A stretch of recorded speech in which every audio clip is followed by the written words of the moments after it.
Selamat siang untuk semuanya. Om Swastiastu.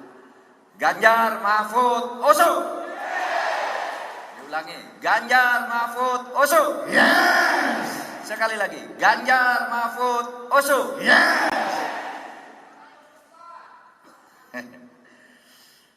Yang terhormat Kakanda saya, Bapak kita, Bapak Usman Sabtaodang selaku Ketua Dewan Pembina Pak ya, HK, dan Ketua Umum Partai Hanora yang merupakan representasi nasional masyarakat Kalbar yang beliau sudah melintang di dunia, apalagi nasional, di internasional juga. Kemudian sahabat saya, Bapak Mulyadi, selaku Ketua HK. Banyak tokoh-tokoh masyarakat di sini yang mungkin perlu juga saya sebut. Ada Kiai Muwafiq. Kiai Muwafiq ini ulama dari Yogyakarta, aktivis gerakan masyarakat sipil, santrinya banyak, dan sering dulu berceramah di istana negara. Mudah-mudahan yang akan datang juga masih tetap berceramah di istana negara. Ada tokoh-tokoh Parpol Hanora di sini. Tadi ada Pak Mukawam, Ketua Bapilu, kemudian ada Pak Beni Ramdhani, ini Kepala BP2MI, Badan Pekerja Migran Indonesia. Ini juga lingkupnya internasional bersama kita. Lalu teman saya dari Madura, ini ada dua tokoh, Haji Rawi dan Bapak Sukirianto. Juga yang terhormat Bapak Suryanto Tanjung dan Pak Udin Sirgar. Dan hadirin sekalian, para warga HK di Pontianak. Saya merasa terhormat hari ini tiba-tiba diajak ke sini oleh Bang Oso untuk bertemu dan silaturahim dengan warga HK di gedung yang baru ini. Saya tidak kampanye politik, tapi meskipun tidak kampanye, tadi Pak Mulyadi sudah menyatakan apa yang sebenarnya harus dikatakan, sehingga tanpa saya harus mengatakan, semuanya sudah terkatakan. Nanti kita akan bertemu di TPS pada tanggal 14 Februari tahun 2024. Pesannya udah jelas tadi, Pak Mulyadi, Bang Oso, semuanya sudah jelas. Apa? Tahun 2024 adalah tahun penentuan masa depan bangsa Indonesia. Disitulah kita semua rakyat Indonesia akan memilih wakil rakyat kita, wakil daerah kita. Wakil rakyat itu nanti pilihannya ke parpol, wakil daerah pilihannya ke DPD. Lalu presiden dan wakil presiden itu untuk eksekutif. Saya tahu yang hadir di sini adalah orang-orang yang sudah cerdas. Nanti tentu akan menentukan pilihan-pilihan yang akan kembali membawa Indonesia ini sebagai negara kesatuan. Negara kesatuan di atas keberbedaan. Nah, itulah sebabnya visi Indonesia masa depan itu sebenarnya, masa lalu dan masa depan itu adalah visi kebersatuan, kosmopolitanisme, yaitu bersatu di dalam keberagaman tanpa boleh ada saling diskriminasi. Mungkin kita punya pengalaman pahit di dalam beberapa segmen sejarah perjalanan bangsa ini. Nah, kedepannya konflik antar kelompok, konflik antar ikatan primordial, itu tidak boleh ada. Apa tuh ikatan primordial? Satu, ikatan keagamaan. Semua pemeluk agama itu harus diberi perlindungan berdasar konstitusi meskipun agamanya berbeda-beda. Yang kedua, ikatan ras. Ras Melayu, ras Cina, Eropa, dan lain-lain yang ada di Arab itu bersatu untuk negara kesatuan Republik Indonesia. Tidak boleh ada satu mendiskriminasi yang lain dan menganggap satu kelompok itu sebagai musuhnya. Lalu ikatan kesukuan. Suku, kalau Bang Uso ini sukunya sulit disebut. Ya Dayak, ya Makassar, ya Padang, ya mana-mana Bang Uso itu bersatu. Tapi memang harus bersatu. Suku Madura, suku Jawa, Dayak, ras Batak dan sebagainya itu bersatu. Itu fakta kebersatuan kita. Lalu kedaerahan kita jahit menjadi satu sebagai satu kesatuan, sehingga setiap ada rencana pembangunan itu harus memperhatikan keseimbangan antara pusat daerah, Jawa, luar Jawa, terutama Indonesia Barat dan kawasan timur. Makanya kita dulu punya istilah Katimin. Katimin itu kawasan timur Indonesia. Harus mendapat perhatian. Pun perbedaan bahasa, kita bersatu. Nah, oleh sebab itu, bapak-bapak sekalian dan ibu-ibu, saudara HK, mari kita song-song tahun 2024 itu. Kalau betul kami, Pak Ganjar, saya, Pak Oso dan partainya diberi amanah, insya Allah kita akan menjamin kebersatuan, kenyamanan berusaha, kenyamanan hidup, kebebasan beragama, kerukunan antar suku. Itu harus melandasi keseluruhan pembangunan kita. Tidak ada gunanya kita maju di bidang ekonomi, infrastruktur kalau kita tidak rukun. Maka kerukunan ini menjadi penting. Artinya setiap orang menghargai manusia lain dalam kesetaraan. Kalau di kalangan umat Islam sendiri, saya ditemani Gus Muwafiq, itu memang ajarannya itu agama kemanusiaan.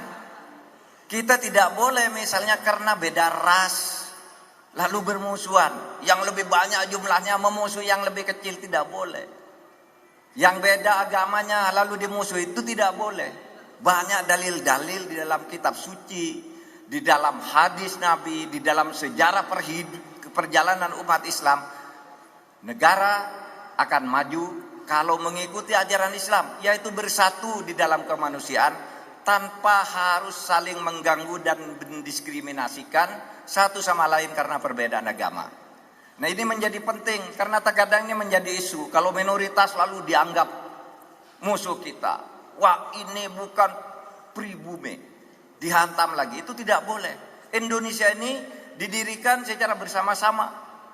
Itulah sebabnya ketika dulu ada belasan tahun gereja dilarang dibangun di daerah Bogor sana.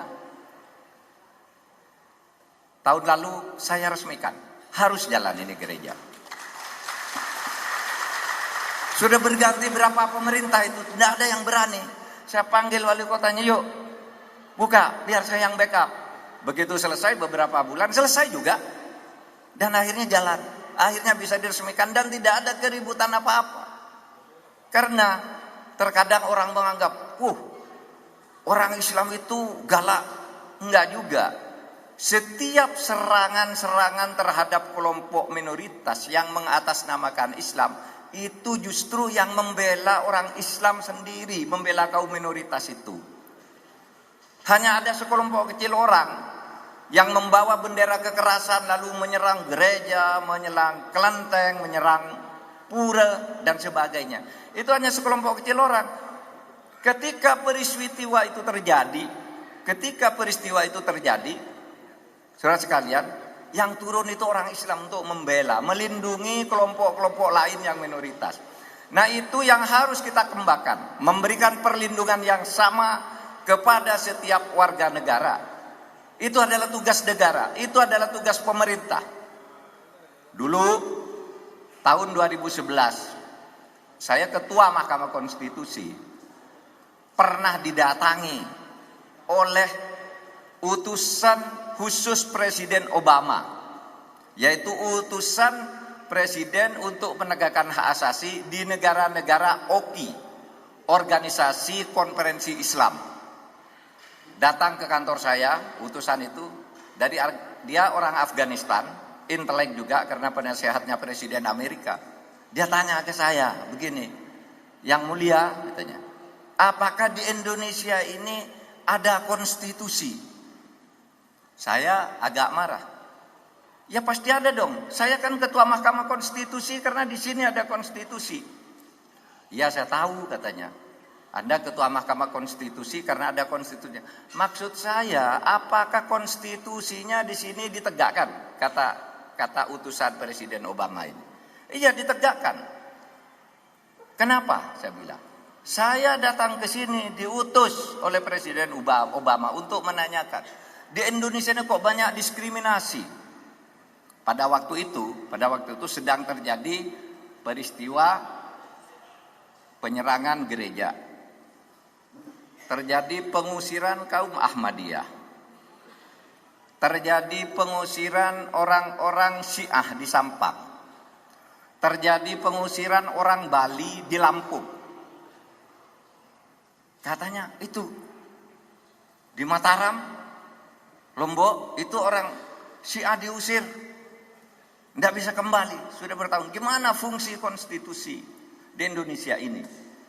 Apakah di sini membiarkan tindakan intoleran? Lalu saya tanya, "Yang mulia, seberapa besar Anda tahu tentang besarnya Indonesia ini?" Saya tanya begitu. Indonesia ini mempunyai 17.508 pulau. Dan waktu itu mempunyai 235 juta penduduk tahun 2011. 235 penduduk. Itu yang tercatat. Lebih dari itu mungkin yang tidak dihafal orang. 233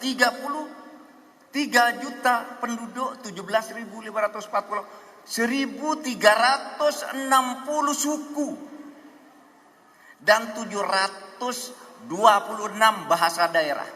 Ini Indonesia. Anda menghitung ada diskriminasi, hitung tidak ada 10 kasus. Anda nyebut peristiwa Parung di Bogor, Anda nyebut peristiwa Lampung, Anda nyebut peristiwa Syiah Sunni, Anda nyebut peristiwa rasial anti Cina. Itu kecil yang terjadi di Indonesia, dan itu bisa diatasi oleh Indonesia menurut hukum-hukum yang berlaku di Indonesia. Coba Anda bayangkan, sebagai penasihat Presiden Obama, saya bilang, hitung negara Eropa itu.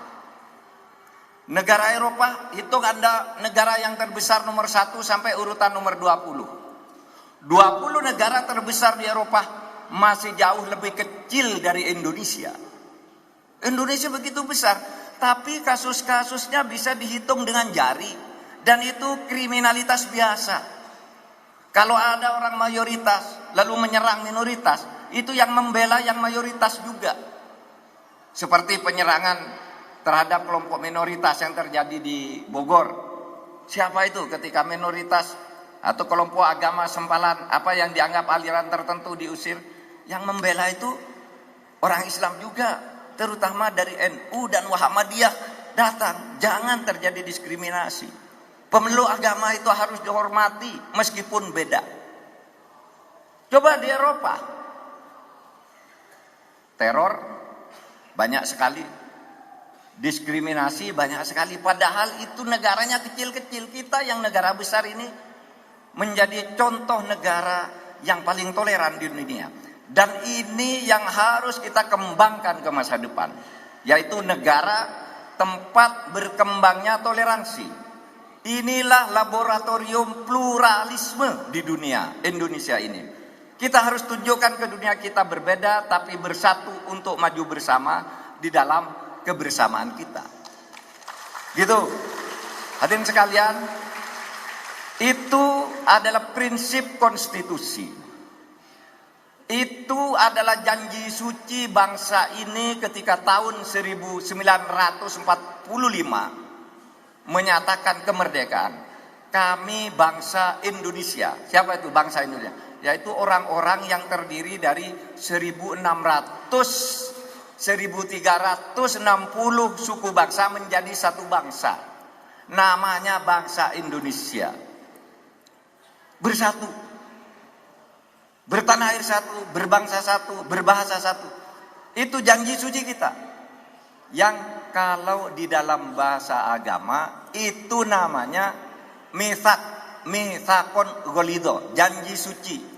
Maka kaum Sunni di Indonesia itu selalu mengatakan Indonesia ini adalah Darul Mitsaq. Darul Mitsaq itu artinya negara berdasar hasil perjanjian yang harus ditaati. Siapa yang melanggar perjanjian, yaitu perjanjian bahwa kita akan bersatu, siapa yang melakukan diskriminasi dan tindakan kekerasan terhadap kelompok lain, maka berarti dia melanggar perjanjian. Dan menurut agama, siapa yang melanggar perjanjian itu harus diperangi, harus dilawan. Negara harus turun tangan. Muhammadiyah menyebut Indonesia ini adalah Darul Ahdi Wasyahadah, negara hasil kesepakatan dan juga artinya perjanjian, wasyahadah, dan tempat membangun bersama, membangun kehidupan bersama. Oleh sebab itu prinsip-prinsip keagamaan mayoritas yang Sunni, Aswad, Ahli Sunnah wal Jamaah ini harus kita terapkan sehingga antar kita ini rukun, bersatu meskipun berbeda kulit, berbeda suku, berbeda agama, berbeda budaya. Kita ada di dalam satu payung namanya Negara Kesatuan Republik Indonesia. Saudara sekalian, terima kasih atas undangannya. Terima kasih Bang Oso atas kerjasama baiknya. Saya ini juniornya Pak Oso. Saya selalu bercerita. Dulu ketika saya tiba-tiba diangkat menjadi menteri oleh Gus Dur tuh tahun 2000, saya enggak nyangka diangkat menjadi menteri. Tiba-tiba diangkat jadi menteri, saya gemeteran. Masa saya memimpin jenderal? Menteri Pertahanan tuh yang dipimpin jenderal bintang 4 sampai ke tingkat prajurit dibawa di seluruh Indonesia. Saya gamang. Ketika saya gamang tidak bisa apa-apa, Bang Oso nih datang ke rumah saya. Jangan takut, kamu bisa. Ayo bersama saya, berjuang bersama saya untuk Indonesia. 23 tahun saya terus bersama Bang Oso, dan saya tahu beliau adalah orang yang gigih dalam perjuangan dan selalu membela kawan, menjunjung tinggi persaudaraan. Itulah sebabnya saya tadi tidak heran ketika Pak Oso diangkat sebagai Ketua Dewan Pertimbangan HK seumur hidup. Karena di dalam seumur hidup yang jalanannya itu, beliau itu adalah orang setia kawan. Begitu diangkat, diberi tanggung jawab, beliau akan kawal itu tugasnya dengan sebaik-baiknya. Sekian, terima kasih. Ganjar Mahfud Oso. Yes. Ganjar Mahfud Oso. Yes. Ganjar Mahfud Oso. Yes. Assalamualaikum warahmatullahi wabarakatuh. Pak Mahfud tetap di tempat Pak Mahfud. Kami undang Pak Mulyadi untuk menerima jeruk dari Pak